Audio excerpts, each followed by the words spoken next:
இதுக்கு எல்லாத்துக்கும் தீர்வு இருக்குதா அப்படின்னா ரொம்ப ரொம்ப எளிமையான தீர்வு நிறைய இருக்குங்க.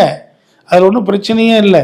நீங்கள் சிம்மராசிக்காரங்க யாராக இருந்தாலுமே இந்த விரயங்களை நிறுத்தணும் அப்படின்னா முதல்ல ஏதாவது ஒரு தண்ணீர் சாலை அமைக்கணுங்க. தண்ணீர் சாலை.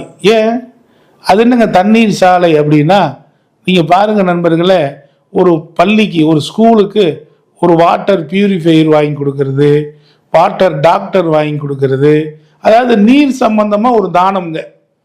அது என்ன தானம் வேணாலும் பண்ணுங்க. நீங்கள் பாருங்கள், சிம்மராசியில் பிறந்த நமது அன்னை ஜெயலலிதா அம்மா தண்ணீர் பாட்டில் கொடுத்தாங்க. அம்மா வாட்டர் கொடுத்தாங்களா? அதுக்கு காரணம் இதுதாங்க, விரயத்தை போக்குவதற்காக. இந்த மாதிரி நீங்கள் ஒன்று இயக்குனீங்கன்னா மிகப்பெரிய வெற்றி கிடைக்குங்க. சரி, பரவாயில்ல. இப்போ இந்த சிம்மராசி வீட்டில் என்னென்ன ராசி இலக்கணங்கள் இருக்குன்னு பார்த்தா, சிம்மம், விருச்சிகம், கும்பம், ரிஷபம், தனுசு ஆகிய ராசி இலக்கணம்